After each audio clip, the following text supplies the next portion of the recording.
Badabumberos, capítulo 5. Nico se durmió a los 10 segundos de meterse en la bolsa y empezó a roncar como Rondamón.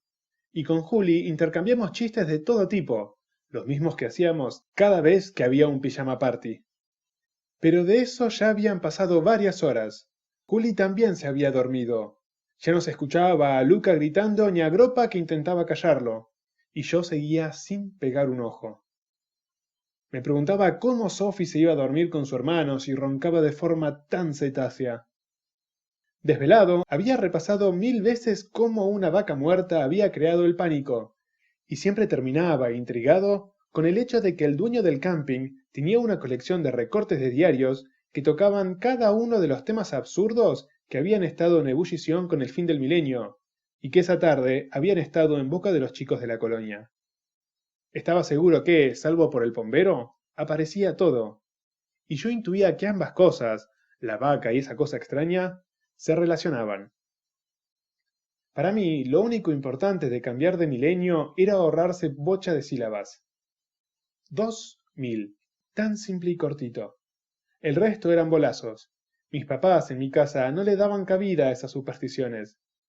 Si el mundo se iba a terminar, podía ser un día cualquiera, decía mi papá. Un 15 de agosto, ponele.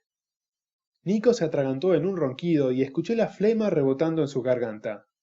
Suficiente, me dije, y abrí el cierre de mi bolsa de dormir de un solo movimiento. Gateé por arriba de mis dos amigos, abrí el mosquitero, agarré la super linterna del papá de Nico, nunca me la prestaba. Tenía varios focos y un tubo fluorescente repotente en el mango. Me calcé las zapatillas palpando en la oscuridad y salí. Tuve una sensación muy rara. Había luna llena, pero una capa de nubes ocultaba todo, y solo veía una lucecita débil en el quincho. Me froté los brazos porque una humedad fresca se me había pegado a la piel, y caminé hacia allá sorteando los vientos de las carpas. Ahí estaba Gropa encorvado sobre una mesa, dormido como un Snorlax.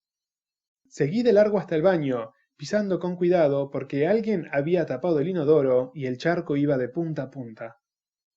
Mientras hacía caca recordé la amenaza de Mariana. ¿Qué sería defenestrar? La puta madre con Mariana y esas palabras estrambóticas que usaba todo el tiempo. Me terminé el papel higiénico y tiré la cadena. No había nadie en el campamento que pudiera decirme qué significaba esa amenaza, y aunque fuese una boludez, el ignorarlo me restaba aplomo. Por las dudas, pensé, iba a ponerme 2 calzoncillos a la vez, cosa de proteger mejor mi punto débil. Salí de los baños y me quedé ahí, sintiendo ese olor a polvo viejo en el aire, a charco de agua, a noche de verano. Había habido 2 fenómenos raros ese día, volví a pensar. La vaca y eso en la casa del viejo Huldain. ¿No tenía sentido, entonces, que todo lo raro fuese obra de una sola persona? Era más probable, me convencí, que hubiese un solo loco a que hubiera dos, ¿no? Me acerqué a Gropa con cautela, confirmé que dormía como un bendito y me alejé en puntas de pie. Había unos 100 metros entre la casa y el quincho, y caminando en penumbras se hicieron eternos. Cada palito que pisaba me daba un susto. No había luz en ninguna de las aberturas de la casa. Llegué hasta el poste del cartel dado vuelta y me acerqué, a gachas, a donde había encontrado a Mariana. Me asomé por arriba del alféizar y espié. No se veía nada de nada. Con cuidado levanté la linterna y tiré un flash, tuk tuk, con el botón. La habitación estaba vacía. Metí mi linterna en un bolsillo y, poniendo los dedos duros, levanté 1 centímetro la ventana guillotina. No había trabas. Metí el codo en la rendija, hice fuerza, liberé una mano y la abrí más. Respiré bien profundo antes de bolear la pata adentro. Sabía que la curiosidad mata al gato, pero mi teoría era que el gato previsor sobrevive. Por eso, apenas dejé mi cuerpo caer sobre el piso, y sin permitir que la ventana se cerrase, tanteé en la oscuridad algo con qué trabarla. Encontré un libro gordo como el de Petete. Pude leer el título a la luz de la luna. Caballo de Troya. Saqué más libros de la misma estantería para dejar abierto un resquicio lo suficientemente grande como para saltar de un brinco si hacía falta. Respiré profundo. El aire olía a polvo y a encierro. Y ahora, con cuidado, apreté el botón de la linterna hacia abajo de todo, la última de 5 opciones, que prendía el más débil de los foquitos. Una luz roja y borrosa reveló la habitación a mis ojos. No había mucho. Una estantería junto a la ventana, una silla hamaca en una esquina, una mesita muy chiquita con una lámpara vieja y el panel que abarcaba toda la pared. Era como esas cosas que los detectives hacen cuando se obsesionan con un criminal. Había un mosaico de punta a punta con fotos y recortes de diarios y revistas, con frases subrayadas y párrafos enteros con marcador fluorescente. En el centro, lleno de alfileres, había un mapamundi enorme con cartelitos, flechas e hilos de colores cruzándose de acá para allá. Mi cerebro se sentía aturdido. ¿Por dónde empezar a descifrar eso, que parecía el trabajo de un genio? Si bien yo me sentía medio genio, solo era un genio de 8 años.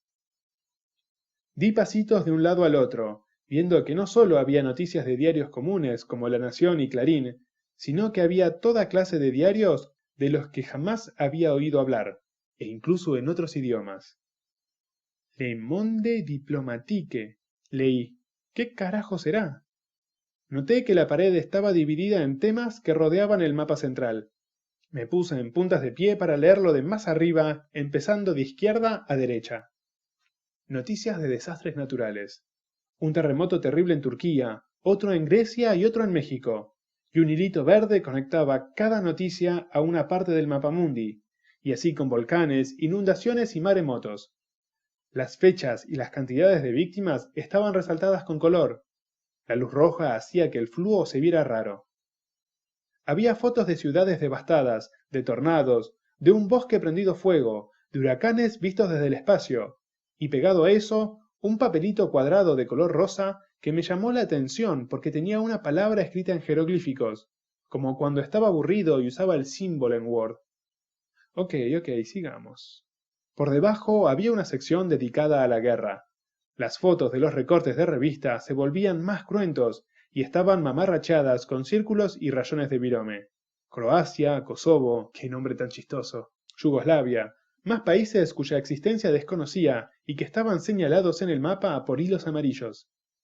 Pasé rápido por otro sector que tenía profecías impresas en hojas A4 con artículos sacados de internet. A Nostradamus le dedicaba toda una columna, y lo acompañaban nombres como Parravicini y un tal Mabus.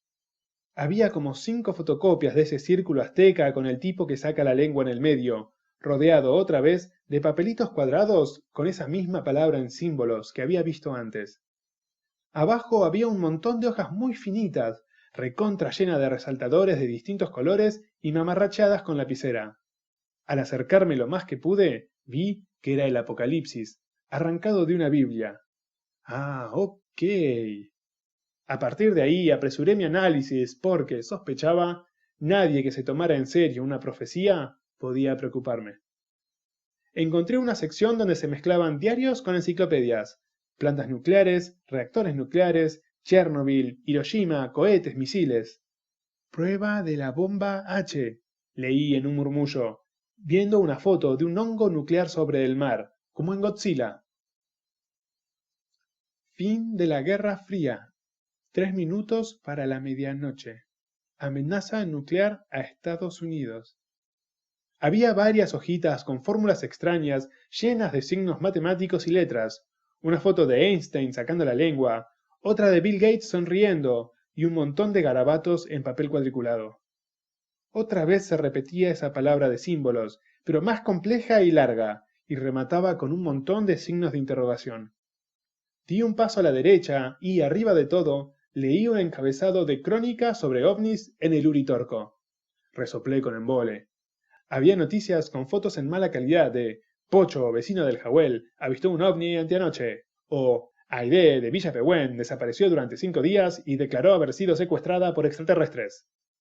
La cara de la tal Aide daba risa. ¿Quién podía creer en eso?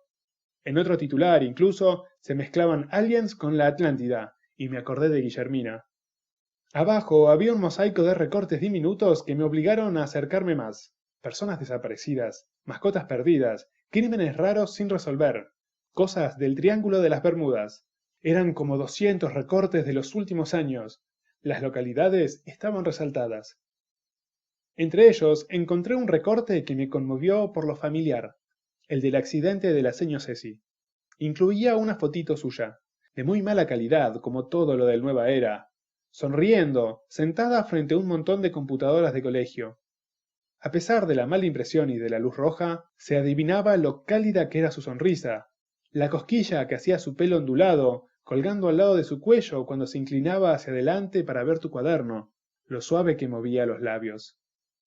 Entonces vi que un hilo negro unía ese pequeño recorte a un papel, en la esquina inferior derecha de la pared, que decía el culto de la vaca muerta en mayúsculas, y estaba rodeado de hojas de cuaderno con notas ilegibles escritas a mano. Desde esa esquina se desplegaban en abanico otro montón de hilos negros, alcanzando el resto del panel. Vaca muerta, vaca muerta, vaca muerta. Mis ojos iban de esas palabras a la sonrisa de la señora Ceci. Bah, coincidencia. De todos los papeles que rodeaban al culto de la vaca muerta, solo pude reconocer un par de artículos de diario, escritos en otro idioma, que hablaban sobre el I2K en los titulares. Me sorprendió que estos artículos también tuvieran oraciones resaltadas. No me lo hacía tan políglota Huldain. Ese era el fin de la pared misteriosa, así que di un paso atrás y apagué la linterna. Lo del I2K yo sabía que era mentira. A principios de diciembre habíamos hecho la prueba con mi hermano, programando la videocasetera de casa para que grabara el primer capítulo de Dragon Ball Z del 2000, y no tuvimos problemas. Así que los bancos y todo eso seguro que eran más inteligentes, ¿no? Mi mirada divagó unos segundos sobre la maraña de hilos y papeles y símbolos y boludeces, y evoqué con cuidado la cara del dueño del camping. Esa cara redonda y de pómulos secos, ojitos diminutos, bigote enorme, boina, pañuelo al cuello, orejas tupidas. No, no había forma de que ese hombre que vivía perdido en las sierras, a lo gaucho, hiciera algo así, algo tan de detectives con sobre todo sombrero, lupa y pistola. Huldain estaba loco. Fin de la historia. Quizás tenía doble personalidad. Había matado a la vaca la noche anterior, siguiendo alguna idea de lo que había elucubrado en aquel panel ridículo, un sacrificio a los dioses aztecas o alguna boludez así, y yo arriesgando mi pellejo por una chantada. Ya no tenía ningún interés por esa habitación. Restituí todo a su sitio y repté por la ventana. La cerré sin hacer ruido, a costa de aplastarme un dedo, y me alejé a gachas y usando la luz roja de la linterna para no tropezar con nada. El ronquido de Nico me orientaba. ¿Pero era seguro estar con un loco como Huldain a 100 metros? ¿Y si durante la noche se piraba y quería mutilar a alguno de nosotros? Se suponía que Gropa estaba montando guardia, pero acababa de verlo con un hilo de baba colgando de la pera. Me detuve frente a mi carpa. Me quedé mirando el cielo, frotándome los antebrazos. Ahora había un agujero enorme entre las nubes y se veían algunas estrellas pálidas. Tendría que despertarlo a Gropa, pensé, por las dudas. Y entonces me distraje por un momento, solo un segundo, mirando el cielo y pensando en lo raro que sería que, a medianoche del 31 de diciembre, con todos tirando cañitas voladoras, el cielo de repente hiciera badabum sobre la tierra. Acababa de ver algo. Una luz allá arriba se había movido. A veces, desde mi casa, se veían satélites a la noche cruzando el cielo, y eso fue lo primero que se me vino a la cabeza. Pero esta luz, que al principio fue un puntito que zigzagueaba por allá arriba a la velocidad de Superman, en un instante se hizo más grande que la luna. No me dio tiempo a pensar. Sin darme cuenta, había dado un paso en falso entre las carpas, con los ojos clavados en el cielo. Todo lo que pasó a continuación fue rapidísimo. Duró unos pocos segundos. La luz se acercó a la Tierra y me pasó por encima. Fue imposible determinar lo alto que volaba porque carecía de profundidad y de forma, y a su vez no emitía ningún tipo de luminosidad exterior, como si fuese un agujero, pero la sentí bastante cerca. Entonces se alejó a velocidad impresionante hacia las sierras, y antes de que pudiera relajarme, se separó en un montón de globitos de luz que giraron enloquecidos, a velocidad alucinante, dentro de un círculo invisible. Rayos láser, fue por un instante la otra idea que se cruzó por mi cerebro en cortocircuito. Mi hermano decía que habían abierto un boliche nuevo en Tandil, que tenía rayos láser. La luz se volvió a unificar y se me vino encima por segunda vez, más baja que antes, más violenta. Luz blanca enorme, solo luz sin forma, en vuelo rasante sobre las carpas. y desapareció. Toda la escena, repito, había sucedido a una velocidad inhumana. No había durado más de 3 o 4 segundos. No me di cuenta de que estaba gritando porque el susto me había aturdido. De hecho, tenía los oídos tapados y recién ahora me percataba de que no oía nada y de que la luz no había emitido ningún sonido. Entonces me encontré gritando, con un pie enredado en las estacas y caído de espaldas sobre una carpa canadiense, encandilado y asustado, con el corazón redoblando con fiereza. Había visto una luz. Ahora alguien se debatía contra mi cuerpo a través del cubrecarpa sobre el que me había caído, y Gropa, aparecido de la nada, me alzó en el aire, friccionando la piel de mi muñeca. Todavía pasmado y sintiendo que no podía llenarme los pulmones de aire por más que boqueaba como pescado, preví que se me venía el bochorno encima y no pude escaparle. Gropa me interrogó ahí mismo, mientras cabecitas curiosas se asomaban de las carpas y haces de luz me señalaban como un helicóptero persiguiendo a un prófugo de la cárcel. Elvira se sumó al interrogatorio, y cuando respondí evasivas, me acusaron de haberme tirado a propósito sobre la carpa de Mariana. ¿Yo qué mierda sabía sobre la carpa de quién me había caído, eh? Entonces decidí defenderme, y les dije que fue un accidente, que había visto una luz loca en el cielo. Y se armó la gorda. Los flashes de la cámara de Juli me cegaron. Gropa me volvió a sacudir por la muñeca que me quemaba y me llevó al quincho a la rastra, mientras Luca, en calzoncillos y con sus medias de los Power Rangers, se reía de mí a lo Nelson y gritaba: ¡Ja, ja! ¡Extraterrestres! ¡El cabezón vio a los extraterrestres! Por primera vez yo tenía miedo. No solo miedo de que no me creyeran, sino miedo de que Luca tuviera razón.